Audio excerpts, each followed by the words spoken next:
Welcome back, guys. So we have allowed this 24 hours to dry off, and it has actually dried down beautifully matte. I'm really quite happy how it's turned out.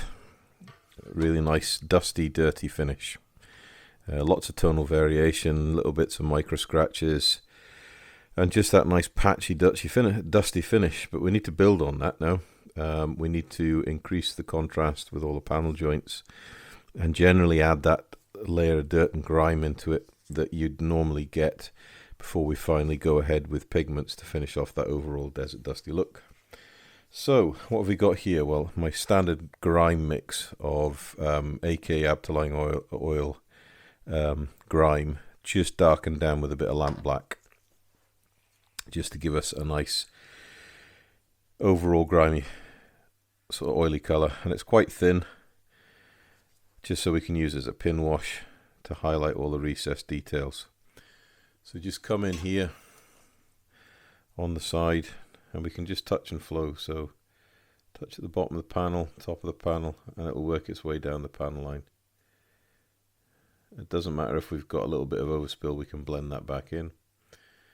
Do need to make sure we touch around those little bolt heads because we want them to stand out.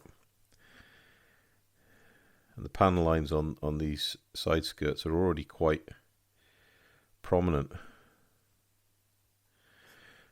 So doing this work will just enhance them further and give them that nice dark sort of recessed look. And then with the oil paint smudging on the side, it'll look like there's been dust and grime working between the joints, and you get that nice dusty finish. I'm going to focus on recessed areas like this. Just touch that paint in there, instantly brings out the detail. I'll look at the dry sprocket, and then we focus on the interior around the edge, and then just run it in around the wheel nuts. Don't worry if you think you put too much, we can soften it back when it's dry using a bit of thinners. So same again with this one, there's bolt detail around the rim of the wheel. And we want to just highlight the actual fastening lug nuts.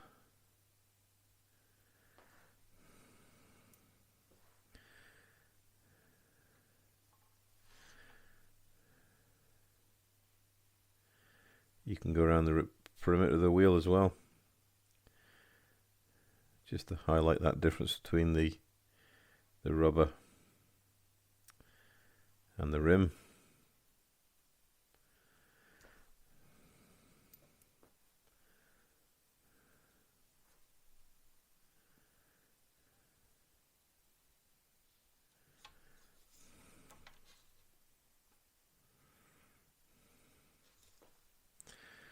So it's just a case of getting this oil paint laid on, and then once it's on, we're going to let it dry a little bit, and then once it's dry a little bit, then we can come back in and we can think about blending, because I don't think we need to remove too much of it. If you're cautious how you apply, then you reduce the amount of possible removal work you need to do. Remembering oil paints themselves take a long time to dry compared to acrylics or lacquers. Similar drying times with enamels, a little bit longer still. The only really way you can speed up by getting oil paints to dry is by setting the neat paint from the tube on a piece of card and let the linseed oil wick out of the paint. And then the pigments become more concentrated and they dry quicker. There are other drying mediums you can mix in with the oil paint, but ultimately we're just modelers, so we just need it to work. Now if you want, you can come in with a clean brush and just start blending it in before it's fully cured up.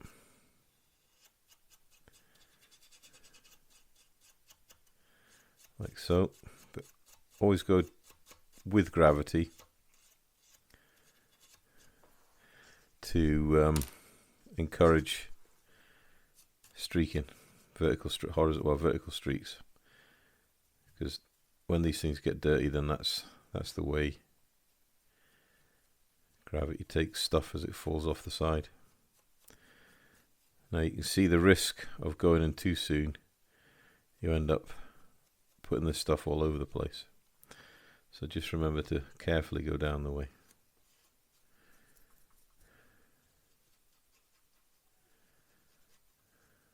And you can stipple as well. So I'm of a mind to think that we need to really let it dry a little because it's quite coarse, but you can actually see the differential there now with the hairspray chipping we did yesterday with this dust level, and then the original paint underneath. Putting a simple filter coat, which is basically what thin oil is when it goes over a flat surface. A simple filter coat helps to highlight the tonal difference. Right, so that's the running gear. We've got another side to do, I'll do that in a minute. Next thing we've got to think about is the top deck. We need to be a little bit more cautious here because we don't want to just flood everything. We want to be precise where we're putting this stuff. So little details like this, you can see how it touches and flows, and details here.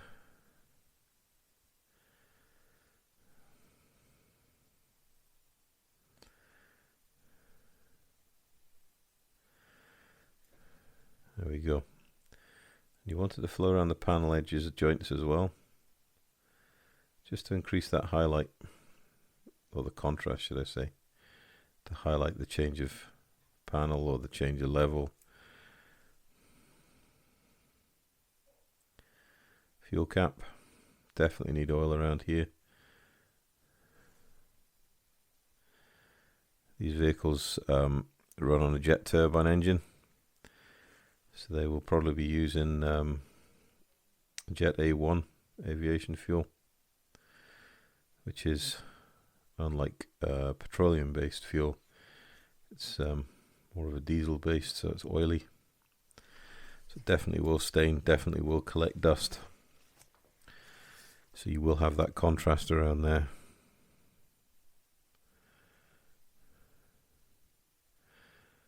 Contrast here.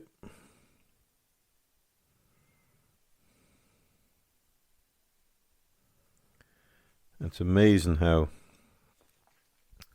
just the smallest amount of oil, paints, or enamel to that effect, over a bit of detail, just makes that detail pop. Let's just put that over the weld and you can see every little bit of texture of that weld.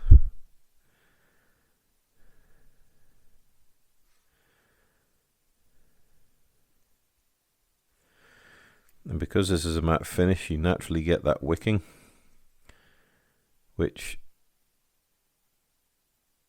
is what would happen in real life. Because military vehicles, although they get a patina, the paints they use are pretty much matte. So you will get that feathered, saturated appearance as oil and grime work their way around the vehicle.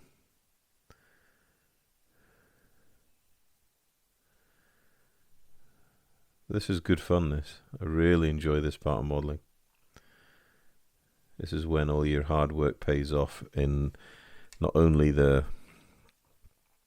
painting layer, when you build in that tonal variation, but also the weathering layer, because you can start to see the culmination of all your efforts, really.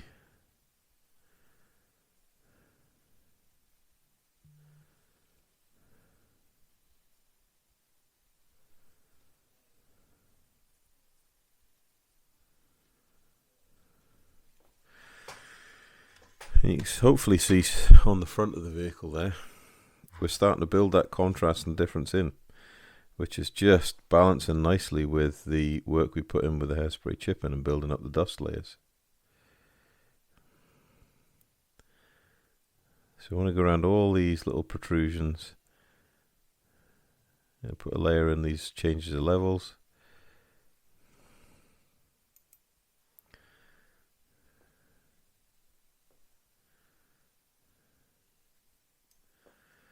Let's see, it will dry back lighter because it is only a thin oil paint. It's not a heavy oil paint. So we'll have that control in that we're not going to damage too much of the finish we've worked really, really hard to put into this.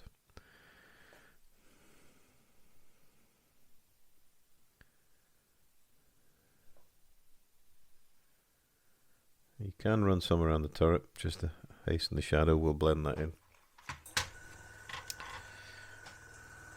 Right, now we're moving up the deck of the tank.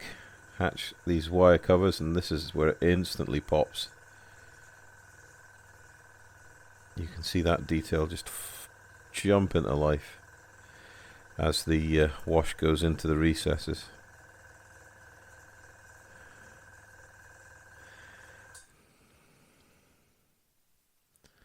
This is what I really like about oil weathering and enamel weathering. And to some extent you can do this with acrylics, but the thing with acrylics is when they're on, they're on. It's very difficult to get off without damaging the acrylic paint below. And they dry so quickly. But there are some really amazing modelers on YouTube that do work with acrylic washes. And I would recommend you search them out.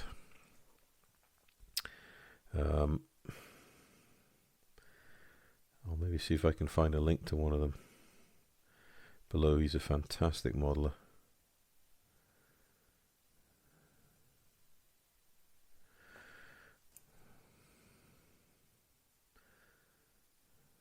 So you can see the detail is really starting to pop. We're getting that contrast built into this paintwork. All the panel lines that weren't so visible now are very visible.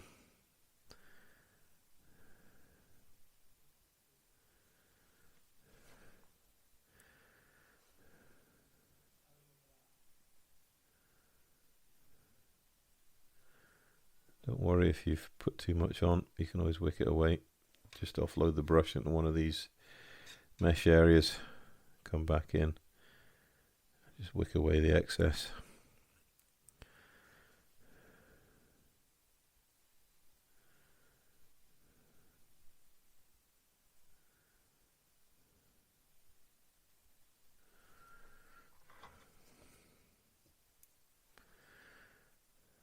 And you know when you get to this stage, you're getting there, you're over the toughest part of the build. You're onto the weather and you know you're getting near the finish line.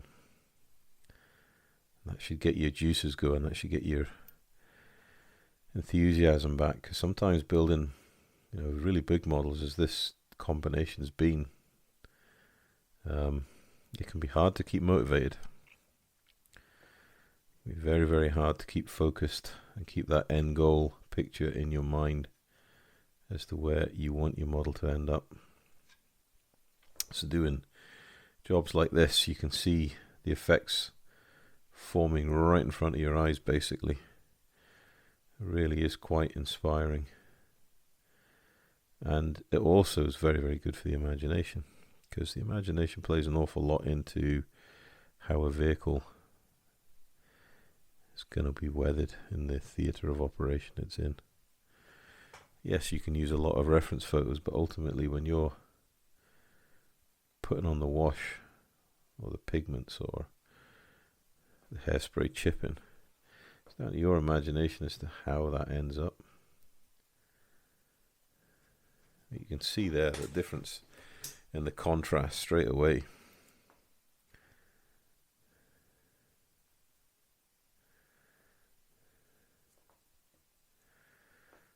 Just adding to the detail, it's giving the human eye more detail to focus in on.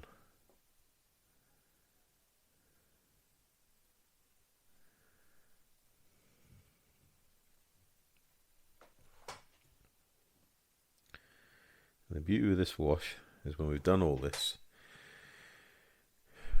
and we blended it in, is we can actually come back, because this is very thin, is we can use it for oil staining on the engine deck, in around the fuel fill up points and the water fill up points. All that can be highlighted with staining.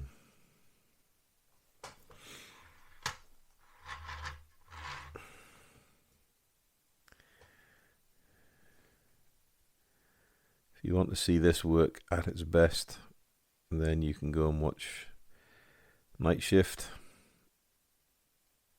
Go and watch Plasmo. Go and watch Jamie Hago. They're all fantastic modelers, and they're all very, very well versed in using oil paints and enamels for washes. I probably take the easy way out and won't do as much of the oil work as they do. I still like to do it. And obviously you've got Rinaldi. Is it Mike Rinaldi, is it? Great modeler. World renowned. And his oil paint rendering. OPR. Weathering techniques. Absolutely fascinating. There's loads of different ways you can use these paints to bring life to your model and add another depth of contrast. And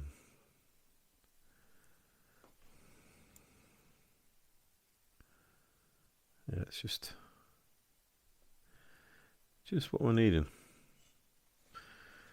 Right, so I'll do the wheels later. What I want to look at, obviously we're going to have a look at this and just generally see the level of contrast we're managing to achieve. What I want to look at is the rear deck now. I've actually painted the exhaust area. Looking at reference photos, then they just blacked out this whole square, and then this is the exhaust panel here.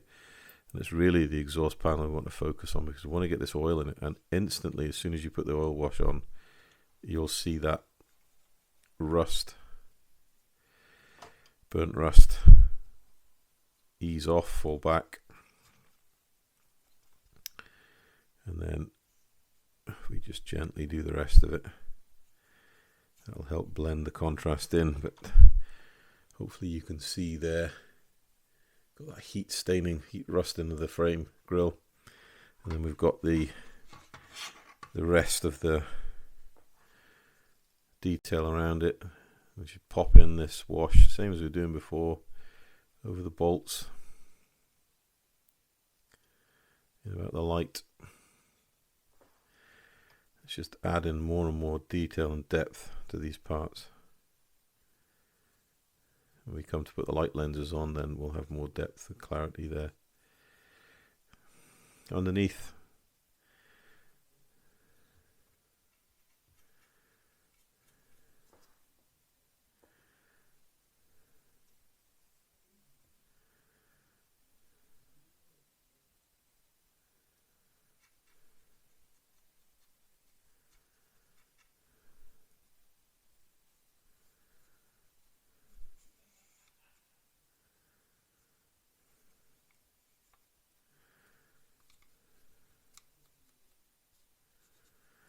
and there we go. That's just the general oil in there on the end. We'll come back in and put the streaking in. We'll streak this down like so. Dead easy to do. Right, let's set that aside to dry. The next thing we need to think of is the turret. Much the same, but there are more apertures, nooks and crannies we need to look for. So we want to focus in and around the edges of these blow-off panels. So on the back of the turret here, then the designers of the vehicle realized that protecting the crews from ammunition detonation in the event of a turret penetration, if they can separate the crews from the detonation of the propellant and explosives. They could save the crew, put them in a new tank and put them back into combat. A lot easier to save the crew, put them in another vehicle, than it is to have lots of vehicles and no crews.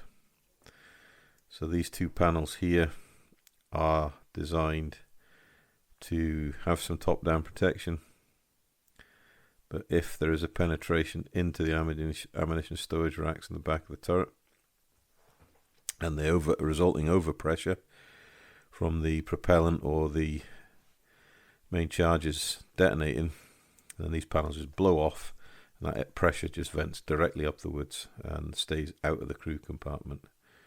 A really, really clever design idea to protect the crew from uncontrolled detonation of their ammunition stores. So again, we're working along carefully, just trying to make sure we get this in as neat as we can to avoid any unnecessary cleanup along all the bottom edges, all the flanges,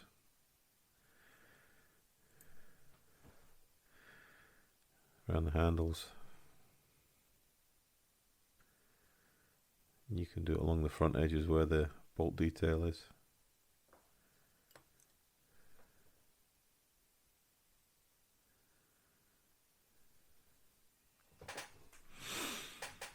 And there's lots of details on this turret that will benefit from an oil wash.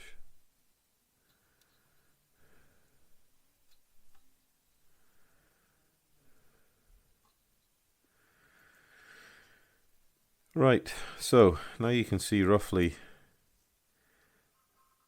where and how I'm going to apply this. I'm quite sure that you don't need to see me watching and doing it all.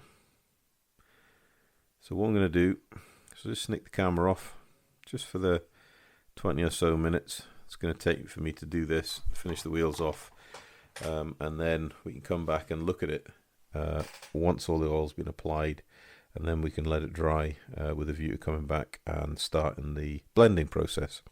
So, be a second or two for you, but a few minutes for me. See you soon. Okay, so we're back, and I've just finished putting on the pin washers for the turret, and I've just got to finish doing the pin washers for the wheels.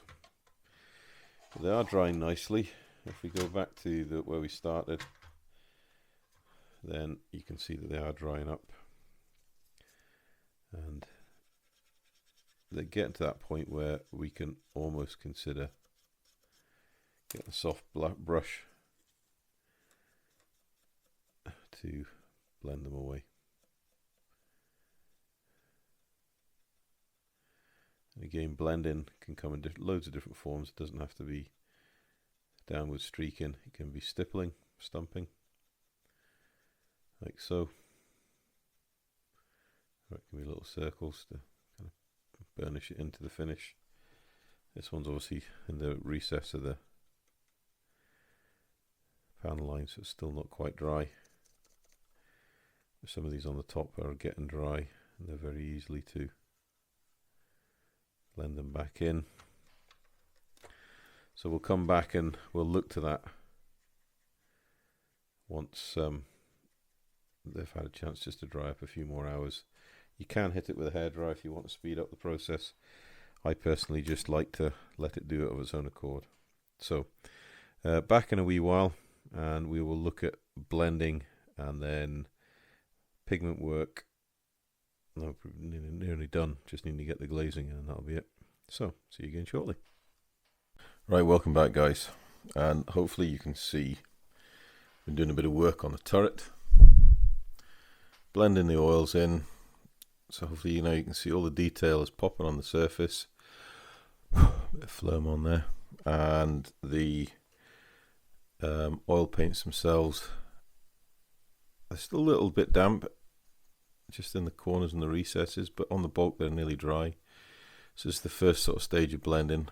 What we'll do is we'll come back in once it's fully dry and finish up blending any areas that need to be blended. But on the whole, I'm quite happy with how the turret's looking.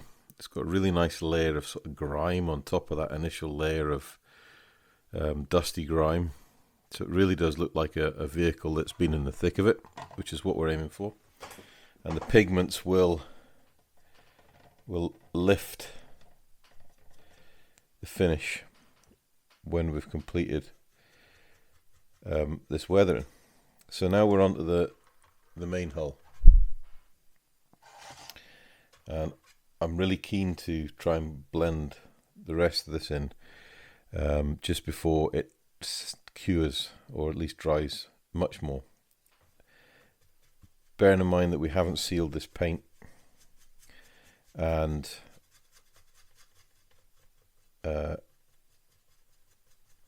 we've not sealed the paint, and we've got our oil pin wash onto unsealed paint. Because it's a matte paint, it's porous, so it has soaked in. You can see the tide lines. So that's what we need to address. We need to just blend it back, minimize the tide lines, and try and get the level of grime to a point where we're happy with it. And this is the beauty with oil paints. This is the beauty with weathering. There's so many different ways you can do it. Now, this brush is a very, very old Italieri number 0 flat. And you can see how old it is by the fact that the bristles are all turned up and bent. But it's actually a really, really good blending brush for oils. It's a synthetic brush, and it's got just the right amount of resistance to the bristles, the stiffness in the bristles, that as you can see it's blending the oils, it's blending away those tide lines. You be careful because there's obviously quite a little bit of wet oil in there. Have a bit of tissue here so we can rub away any paint that the brush has picked up, keep it dry. Go back in here gently, stipple. Try not to lift the paint out of the recesses.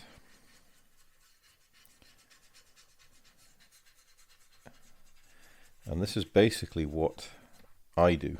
Now, like I said, if the folk I mentioned before, Night Shift, Plasmo, Rinaldi, Hago,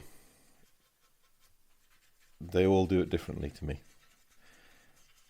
And that's why I always encourage everyone who's watching my videos to watch other people's videos and see how they do it, and then figure out what's best for them, how it works best for you. Because what works well for me might not work so well for you. But I've worked away at this technique for, quite a while now, for as many years as I've been building armor. This is just how I like to do it. It's reasonably speedy, gets a good base effect, and it's all about building layer upon layer. Now, if you not want to blend so strongly, then we can use it's actually a makeup blending brush. I think it's an eyeliner brush for doing eyeshadow, and we just stipple, and you can see straight away that its soft bristles help just blend that paint in, regularly cleaning off any moisture that's building up in the brush, and just lightly stippling the surface. And you can see how that's just feathered that paint in beautifully. We're not picking too much paint out of the recesses, we're just blending what's on the panel tops. You see that, and just gently moving it around. In areas it is picking it up, it's okay because it's blending it. And it is just stippling that's blending this. It's not doing any other thing but just tapping. And the beauty with stippling, as long as you keep moving, nice irregular patterns will form on the painted surface, which then gives you realism because you're not getting repetition of patterns. If you need to come in and do some hard work, come in with a firmer brush just to help blend. But you can see how much oil there is on there. We can stipple with this brush as well. being a bit firmer, then it does tend to leave a bit more patterns in. So come back in with a soft brush, just blend.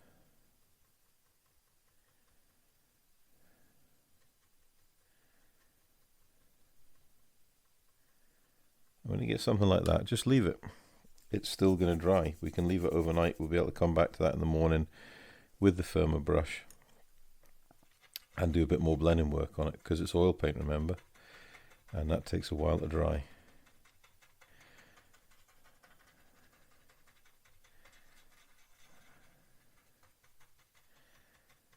There we go. So primary blending with a stiffer brush, come in with a softer brush, stipple in motion, and there we go.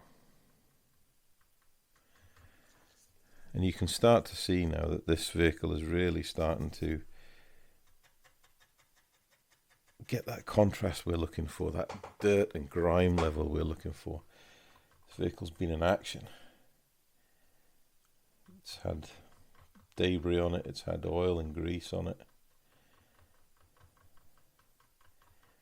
It's scraped through stuff and driven over stuff, been caught in dust storms, rain, you know, whatever.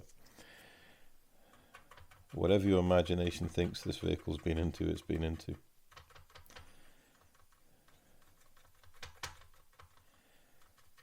So there's quite a bit of oil here around the edge.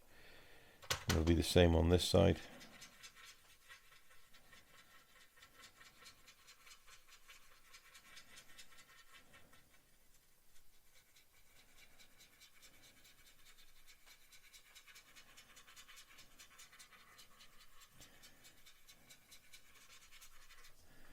So you can just see that patina building up. There we go, we come in with a soft brush and it just softens it all back. Obviously there's still quite a bit of moisture coming out of the recesses, so we'll just have to be gentle with that. You want to move the paint to where you want it to end up, and then stipple away any lines that have been formed by the bristles.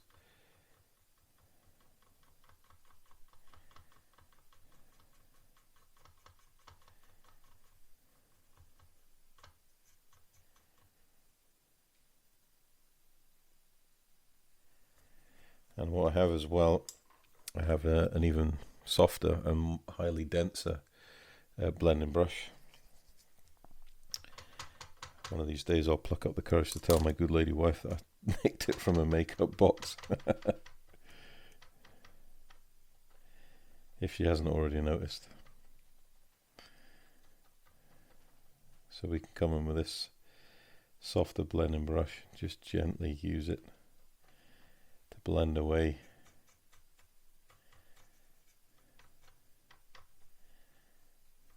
and it just moves the paint so minutely. So working between the different brushes,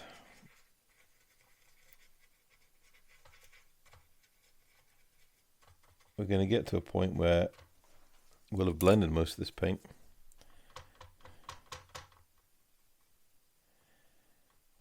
There you go. Flick it away from where you want it, or certainly away to an area that you haven't worked with, and then you can come in and stipple, and that will help deal with the excess paint that's coming out of the panel lines. And it might be that, you know, you could even come in, if there's just too much paint there, come in with a cotton bud or a Q-tip and just wick up the bulk of that paint. Because we did put quite a bit in when we loaded up those panel lines. Yeah, cotton buds and Q-tips are great bits of equipment in your arsenal to help modulate that paint finish. And they're soft, so they won't damage your vehicle. And look at that, you come back in here with that really soft blending brush. There you go. So it's a process, and it is just practice, practice, practice. You will get to a point where you know what you like, you know how you want to do it, and you just get on and do it. See areas like here where that oil paint's coming out that joint, just go in and wick it away. Back in with the blending brush, and there you go. So there we go, we're just about finished. So just working our way across the tank.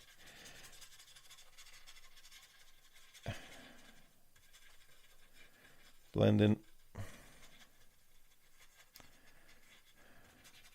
And you can really see how the starkness of the original paint finish has been muted by the first layer of chipping, and now it's being muted again by the oil weathering, and it's really starting to bring the whole vehicle together.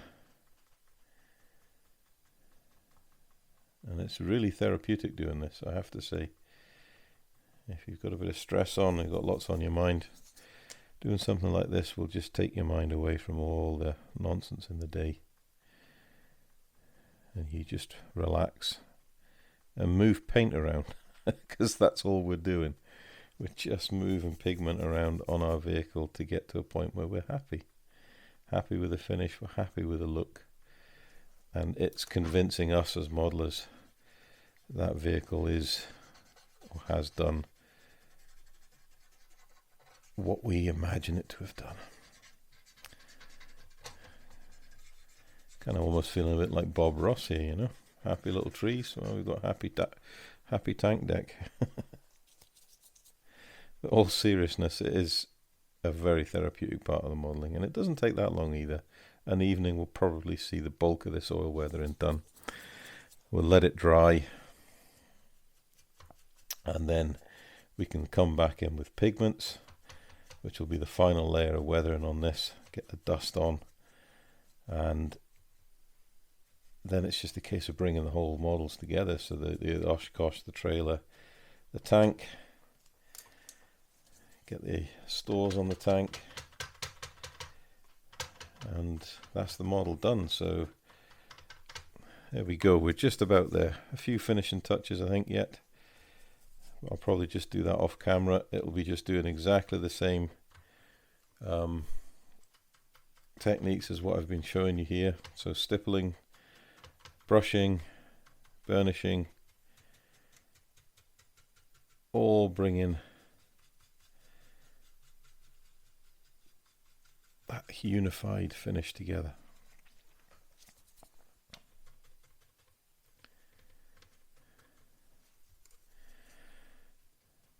And when it comes to finishing up and cleaning brushes, what I tend to do is have some clean cellulose thinners, because that will strip oil out of pretty much anything. It'll strip most paints out of any brushes. So just a little dip in there and a rub on a clean paper towel, and your brushes will be as good as the day that you bought them.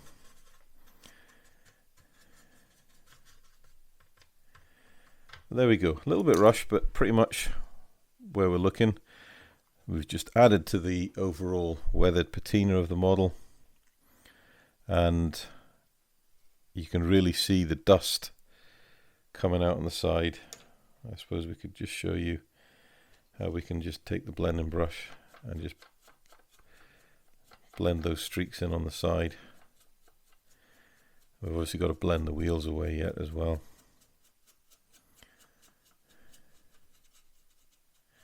Always blending down the way, or at least finishing the strokes down the way, and that's purely because of gravity.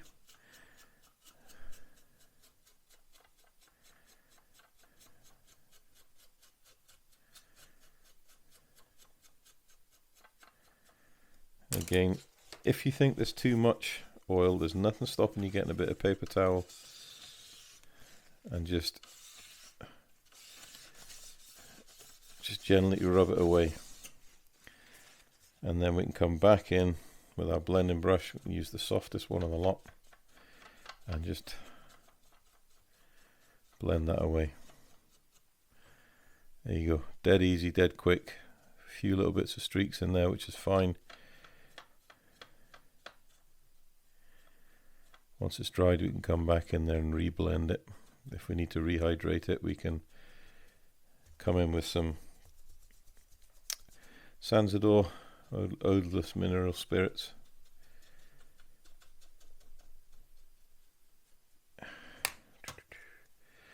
So it is quite a quick down and dirty technique.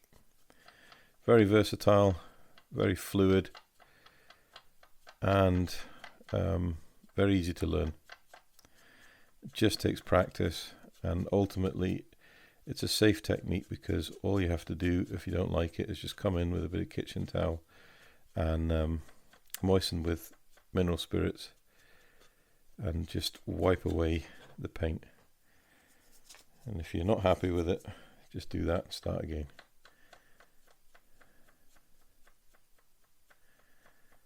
There we go.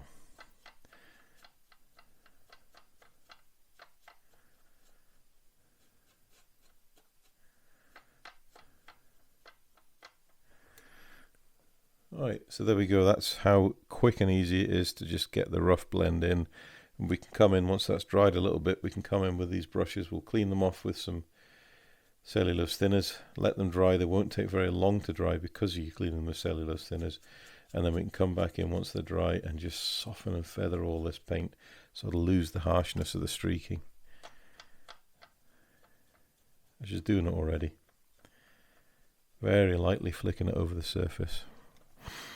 So there's our pretty much oil weathered vehicle. Quite happy with how that's turned out.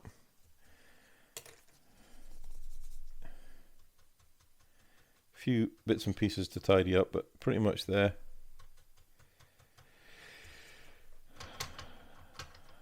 So that's the basic technique for my oil weathering. As I said, the next one to do will be pigments, and we'll get all the glazing on and the stowage. We'll do some washes on the tracks to make them look a little bit more rusty and dusty, and that will be the tank finished, and then we can focus on bringing this model together. So hopefully one more episode after this, and this will be this project completed, and then we can move on to the next one. Okay, so welcome back, guys, and moving on from working with the oil washes and weathering, I thought I'd just show you quickly before we move on to pigments and final construction. I'd taken the time to glue on all the stowage on the turret, painted up a bit of Tamiya tape to make a strap for holding the gun whilst the vehicle is on tow. We've also put the whip antennas on and fastened down as they would be when it was being towed to avoid them having any overhead obstructions. So that is where we're at now. That's the oil weathering all dried up, ready for pigments, ready for final construction. We've also, you'll note, put in the vision blocks, and we've pulled off the masking off the gunnery sight and the commander's independent sighting unit. The vision blocks, it's nothing more than strips of red foil, party foil, cut to the right size, as Tammy would have you do it for the clear acetate, and just glued on with some white glue. And looking at reference photos of the Abrams, then the vision blocks do have a red hue to them, so it'll be obviously some sort of anti-glare or anti-laser reflective coating, but it's dead easy to do it that way. And once they're stuck on with a bit of PVA, then that's them for good. So we'll look on this side of the tank. We've got everything on there, all the stores on the back, looking really nice. And then obviously it's going to sit on the trailer. If I just bring that into focus, zoom out a bit because it's huge. That's how it's going to sit on the trailer. So the next thing to do is actually to organize the tie downs and figure out how we're going to get the binders and the chains in place to complete the construction of the tank and trailer unit. And then it's a case of there's some glazing to go on the tractor unit, we need to unmask it, and then we also need to just do a little bit of weathering on these tyres because they're too clean. So that's going to be a combination, I think, of maybe sand clay wash and some pigment work, and then this is done. For all the time it's taken us, we started this in November, so this is nearly June, so it's taken us 6 months to get this far. So it shows you how big this project is and the amount of time it takes to film it. So there we go. That's the basic end result of the Abrams. I will put up some decent photographs. So the next episode in the series, we're going to put the Abrams on the trailer. Might do a little bit of weather and wash on the trailer, but it won't be much. I want to keep it kind of clean compared to what the tank is. We're going to get it fastened down with the chains, get the tractor unit completed with all its glazing, unmasked, final weathering, and that'll be the project done, and then we can move on to the next build. So as always, guys, if you have any comments, questions, or anything else, just pop them in the sections below. I always take time to read it and answer them, and I appreciate everyone's taking time to make a comment. And if you like what you see on the channel and want to support it, then please consider liking and subscribing. So until next time, guys, happy modeling and stay safe.